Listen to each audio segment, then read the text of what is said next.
Kita masuk di segmen terakhir di interview sekali ini. Saya Maulana Isnarto, masih dari HBM TV untuk bicara tentang virus corona. Intinya adalah jangan panik dengan virus corona. Yes, kita nggak boleh juga nggak jujur bahwa Indonesia ada yang terinfeksi dan tidak menutup kemungkinan bukan hanya 2 orang, tapi bisa lebih, tapi harapannya tidak lebih. Tapi yang paling penting adalah bagaimana menyikapi hal tersebut. Itu yang menjadi concern kami hari ini bersama dengan Profesor Agustiono dari IPB. Nah, Pak Agus, di terakhir ini kita ingin sampaikan juga kepada masyarakat.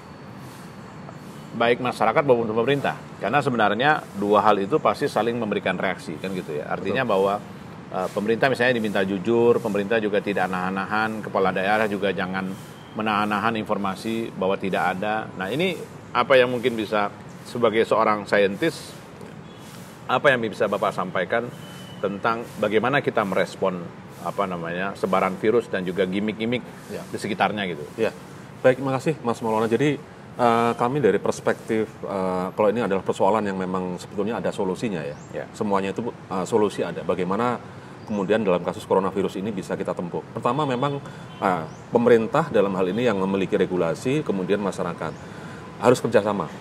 Ya, kerjasama yang bagaimana tentunya kalau masyarakat melihat kasus-kasus yang di lapangan, yang apakah itu dari suspek kemudian menjadi dugaan kuat dan seterusnya, segera dilaporkan atau melaporkan. Atau kemudian dibawa ke rumah sakit, ke dokter, diperiksa dan seterusnya. Nah, dari sisi pemerintah dalam hal ini, bagaimana kemudian kasus-kasus itu dikelola dengan baik. Artinya dikelola dengan baik itu dirunut betul, kemudian diselesaikan sampai tuntas. Bukan kemudian, ya katakan mungkin ya, sebagian barangkali masih karena menyangkut masalah fasilitas, masalah kesiapan dari rumah sakit yang belum memadai. Inilah yang masyarakat sekarang kan cerdas. Begitu kemudian tidak mendapat layanan yang semestinya, yang memadai, bahwa ini harus di-maintain atau dikelola, sudah selesai. Artinya itu lunturlah kepercayaan itu yang seyogianya tidak terjadi. Nah, bagaimana komitmen pemerintah memang tidak hanya komitmen dalam arti kemudian aturan-aturan yang dicoba ditegakkan, tapi memang di belakang itu butuh dana besar tentunya. Terkait dengan fasilitas untuk melakukan katakanlah tadi itu konfirmasi diagnosa. Ini memang tidak mudah dan tidak murah. Tapi itu suatu tuntutan. Kalau kita melihat pelajaran ataupun di negara-negara yang ya di luar kita, tentunya mereka seperti itu. Mereka jemput bola, bahkan masyarakat sampai diyakinkan bahwa ini akan dilakukan pemeriksaan sampai tuntas. Begitu negatif pun mereka dengan puas, bersyukur. Tapi ketika positif, di-handling dan seterusnya. Nah, ini dalam urusan yang sifatnya mikro, bagaimana masyarakat, bagaimana pemerintah. Lalu dalam skop Indonesia barangkali tadi harus ada komitmen di berbagai lini. Ya tidak hanya, mohon maaf ya, tidak hanya di pusat saja. Pusat itu pengertiannya ya di Jakarta ya, dan sekitarnya. Di daerah-daerah seperti apa gitu. Karena kita tahu Indonesia itu dengan pulau yang demikian banyak, pintu masuknya banyak Pak ya? Banyak sekali. Nah, tapi di sana harus hadir pemerintah. Harus hadir kemudian dengan berbagai apa yang memang diperlukan, ya difasilitasi. Ya kan, kita berbatasan dengan beberapa wilayah dengan berbagai negara sebenarnya kan. Betul. Kalau kita bicara misalnya warga Tiongkok nggak boleh masuk ke dalam, lewat bandara nggak, tapi bisa lewat Natuna kan gitu. Betul, lewat Batam. Dan sebagainya itu kan karena Singapura dan Malaysia memang mereka juga menyatakan bahwa positif juga kan. Positif mereka ada yang terjangkit corona dan sebagainya kan gitu. Artinya bahwa memang nggak ada juga yang bisa membatasi ini. Tapi mengantisipasinya menjadi sangat penting. Betul. Kan gitu ya, langkah preventif dan salah satunya adalah nggak panik. Itu yang paling penting gitu ya. Artinya bahwa memang kita harus bisa menghadirkan satu pilihan. Tapi sekali lagi saya ingin garis bawah tadi kata Profesor, corona itu sesuatu yang ada solusinya. Ini bukan nggak ada solusi gitu ya. Ya, yang langkah pertama tadi itu. Jadi komitmen masyarakat ketika mendapati kasus di lapangan cepat dia juga kan pemerintah pun demikian dengan regulasi yang dibuat. Itu adalah langkah awal untuk early deteksi kan.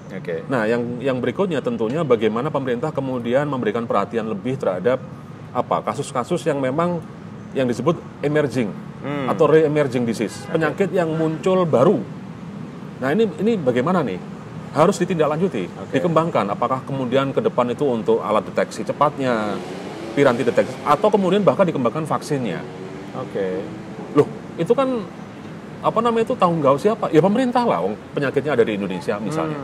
sampai ke sana. Nah, ini ranah siapa yang harus melakukan? Biasanya perguruan tinggi dilibatkan, kemudian nanti dengan pihak-pihak stakeholder pemerintah.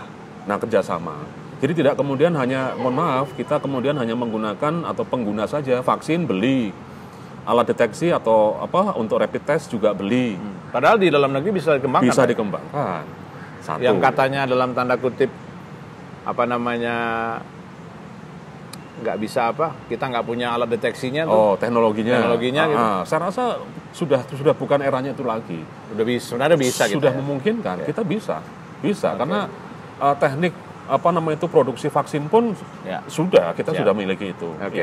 Baik Prof, terima kasih banyak obrolan kita di kesempatan kali ini, mudah-mudahan bermanfaat juga bagi masyarakat kita untuk tidak panik terhadap corona. Ya nggak ada yang bisa batasin virus sih, karena memang alam juga pasti punya siklus sendirinya gitu. Betul.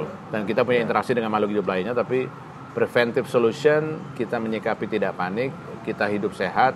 Tadi ada kesempatan jamu-jamu kita untuk bisa promoting gitu ya. Dan kita juga harus minum minuman herbal kita. Itu saya rasa itu yang perlu dipertahankan. Pasti ada solusi. Katanya di balik kesusahan setelah itu pasti ada kebahagiaan. Betul. Gitu ya, Prof, ya? Betul, setuju sekali. Terima kasih banyak Profesor sudah bersama saya di kesempatan kali ini. Demikian The Interviews di HBM TV.